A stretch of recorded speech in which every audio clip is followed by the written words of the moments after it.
What's up, guys? Today we're going to be looking at two big decisions made by the Link to the Past and Super Mario Sunshine speedrun communities that have a lot of people divided, and then we're going to look at my proposed solution for the community at large. Let's start with Zelda, where two glitches found by Tasser Yuzuhara have the potential to impact the no major glitches category, along with several other categories on the leaderboards. The first glitch, called Icebreaker, involves using the Cane of Samaria to clip through this wall in Ice Palace. By positioning yourself properly, you clip into the wall and are able to pass through to the other side, with the trick saving you about 13 seconds over using the old route of going around. The second glitch, named Diver Down, takes place in Swamp Palace, where normally you need to drain the water to access the lower part of the dungeon. But once again, using the Cane of Samaria, you're able to clip into a wall and jump to the floor below and ignore the water. As of this recording, the category with the most activity due to these glitches is the Restricted Major Glitches All Dungeons category, with the top 3 times all making use of them. But the reason we're talking about them isn't due to where they're allowed, it's due to where they are not allowed. The 80% No Major Glitches category had a fierce debate on whether the two glitches should be permitted to be used in the run or not. When Yuzu unveiled the discovery of Icebreaker on February 3rd, a debate opened in the community, with some runners wanting it included and others arguing for it to be banned. The first preliminary vote to gauge the community's feelings towards allowing the glitch showed a majority wanting it included, with 61% of the vote being positively inclined to allow its use. Common arguments for allowing it highlight that in itself, the glitch is clipping through an interior wall and not placing the player out of bounds. To add to that point, tricks like hookshotting through blocks and hammer jumping in Palace of Darkness are already allowed, so it would make sense and follow precedent to allow it. A strong argument from people unsure or opposed to its inclusion was that while it is a method of clipping through an inbounds obstacle, rails exist in the game to keep us places we shouldn't be. By allowing this, we may open ourselves up to allowing all interior clips that are found in the future, which may make revisiting the decision to allow this something we need to do. Those strongly against the glitch had a few points of view as to why it shouldn't be allowed, with the legacy and spirit of no major glitches being cited frequently. The focus of no major glitches should be on execution throughout the run by clearing rooms and bosses as efficiently as possible. If more glitches get added, the run will stop being about execution. Another argument cited for banning the glitch was that the rail it clips you through wasn't a rail at all, but more of an inbounds wall meant to stop progression until you clear more rooms, playing back to the earlier point. Those opposed also didn't give much credence to the argument that since hammer jump clips through rails and is allowed, this should be allowed either, since hammer jump was included at a time when runners couldn't foresee what could happen to the route, so its grandfathering in was fine. Before the debate could be settled and a decision reached, 2 runners who had been battling for world records started doing runs with it. Real Alpha Gamer, aka WQ, and Zelna, with each lowering their previous times. Using Icebreaker, WQ would go on to achieve the first 122 in No Major Glitches history, but since the decision hadn't been made on its status yet, neither runner's new PBs would be accepted to the leaderboards, with their runs just adding fuel to the fire of the discussion. A decision on Icebreaker wouldn't be reached before Yuzu could drop another glitch on the community, with Diver Down being revealed in Swamp Palace. This glitch involved the Cane of Samaria as well, and as stated earlier, had Link access an area filled with water as if the water wasn't there. This glitch had no precedent like hammer jump to appeal to, so it reopened the debate on both glitches. An interesting thing about this glitch is that it skips the layer check, allowing Link to pass through water and land on the ground below. With more time for debate and discussion added, the community reached a decision by vote, with Icebreaker being banned by a close 58% majority, and Diver Down being strongly banned, with an 89% majority opposing its inclusion. Here's my take on these two glitches. I think a lot of this could have been avoided with a definition for what constitutes a major or minor glitch. Devising a test that evaluates what a glitch does, how it works, and the level of execution required to perform would have alleviated a lot of pains the Link to the Past community faced on this issue. Definitions aside, since hammer jump has grandfather status, I don't think it should bear any influence on Icebreaker. Luckily, we have other instances of clipping through inbounds objects, like the hookshot block clip mentioned earlier. I think the inclusion of these other minor clips make it plausible to include Icebreaker, but there's another reason mentioned by another runner. Ice Palace already has a skip that cut out half of the dungeon, with the Ice Palace bomb jump, where you use a knockback from a bomb to jump over a pit and access an area early. This already cuts out a large chunk of the dungeon and is allowed in the category. The only difference between it and hammer jump is there are no rails being clipped through in this instance. Icebreaker saves about 13 seconds, which isn't as much time as Ice Palace bomb jump saves. It's an inbounds clip which is already allowed, and the setup isn't mechanically hard, with Zelda and WQ both learning it and routing it in before the vote had even been cast. WQ also points out that the way the vote was handled may have biased people towards not allowing the glitches, taking specific issue with how Diver Down was named in particular.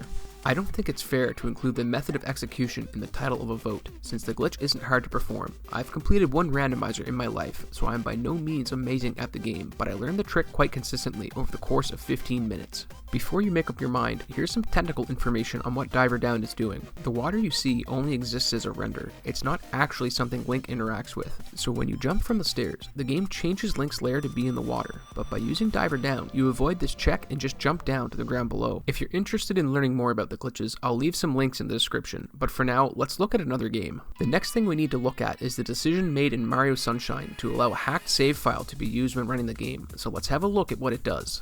The hacked save file allows players to start the game with all 4 intro cutscenes being skipped, requiring them to play the airstrip tutorial, then going right into Delfino Plaza.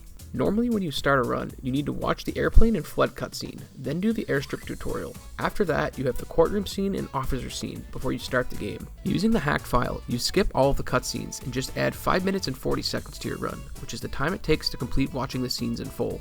Runners that didn't want to use a hack file or didn't have the means to access one have the option of using the Peach file, which is a pre-made file that skips the flood and airplane cutscene, but keeps the tutorial gameplay and other 2 cutscenes in, requiring runners to add 2 minutes and 30 seconds to their submission times. So what brought all of this up? Runners being frustrated with the amount of waiting they had to do before they could start a run was the main reason, but there's more here than just that. This wasn't the first time a vote had been made to allow alternate timing methods in the run.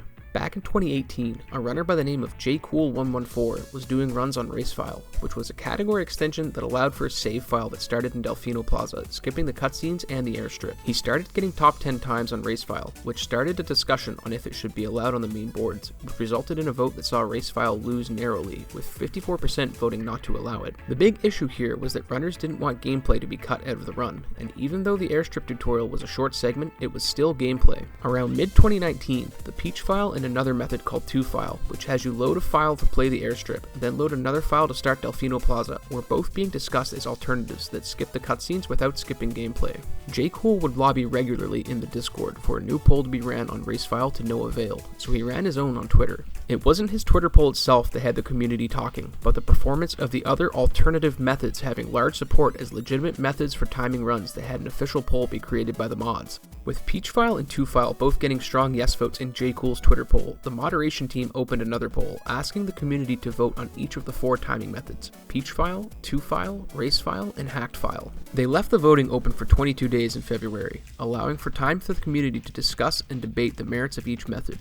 A general feeling was that Peachfile didn't skip gameplay and didn't require modifying save files, and since it got 2 annoying cutscenes out, it was viewed pretty favorably by everybody.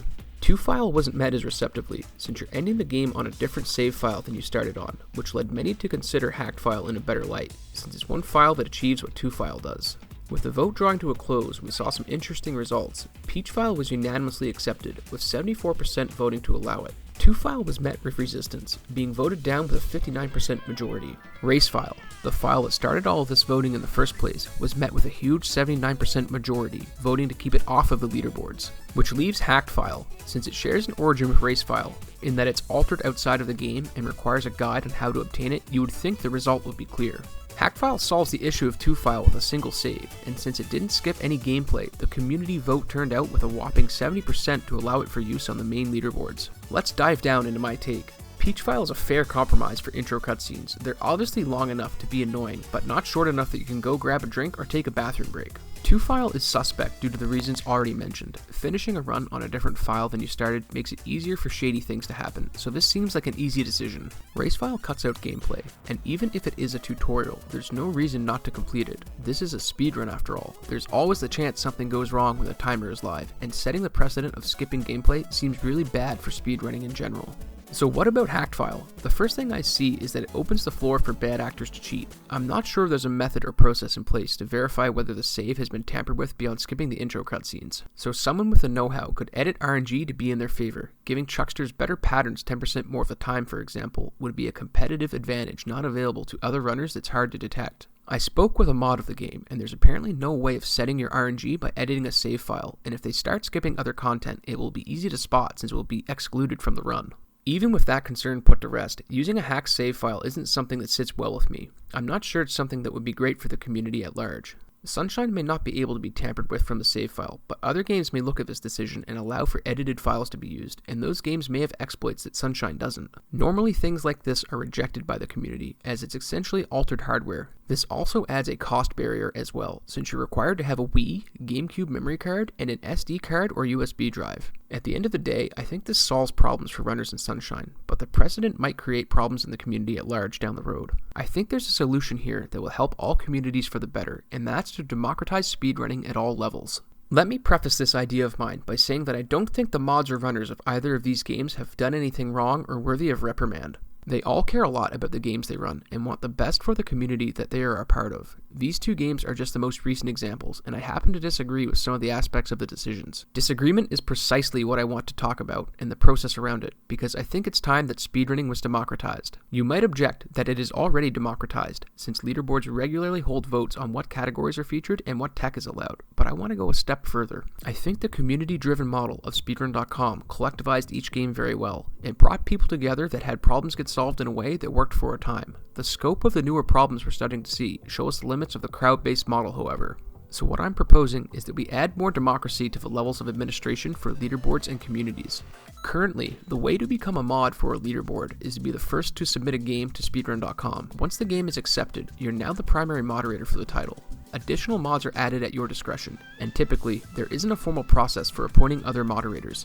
I have a few issues with this. There isn't much recourse for bad moderation, as complaining to moderators in a situation like that would have them deciding their own outcomes. From there, you can appeal to content mods on the website, but they won't have familiarity with all the problems and nuances of each community. To that point, modships are generally for life, or until the person no longer wants to moderate. Typically, as a game grows in size, it requires more moderators to deal with the volume of runs being submitted. A quick fix to this problem is to grant moderator status to active runners or people known to the current mods to help deal with the volume of work. My issue here is that moderation has no accountability, since there are no methods to address improper conduct or to prevent a moderation team from admitting like-minded mods that lead to an echo chamber. This isn't through fault of the team, but it's just a feature of how the system currently works. People like to congregate with like-minded people, whether it's intentional or unconscious, which leads to a status quo for how decisions are evaluated and executed. The most straightforward solution to any of the problems I've outlined is to hold elections within communities for moderators. It's a fair method to hedge against any problems of moderation and gives everyone in the community a voice on important decisions instead of keeping them consolidated in the hands of the mods. It says on speedrun.com that leaderboards belong to the community and not the moderation team, so instead of keeping them in the form they currently exist, which more resembles an oligarchy, a functional democracy makes more sense. This is all I'm going to say on the matter for now. At the end of the day, we're just playing games fast, but as it becomes more mainstream, we see big money players getting involved in the scene, so a governance system that works for the community interest seems more appropriate to me. If you disagree or want to point out potential problems with my proposal, I'd love to hear them, or if you want to test a form of democracy on a leaderboard you moderate, I'd love to talk about it further. But until next time, thanks for watching. Hey guys, thanks for watching the video. I thought I'd try something new for this one and cover how communities handle decisions in speedrunning instead of the runs themselves. If you want to discuss this video further, or want to let me know your thoughts, follow me on Twitter or join the Discord. We're always happy to talk to people, and I'd love to have you part of the community.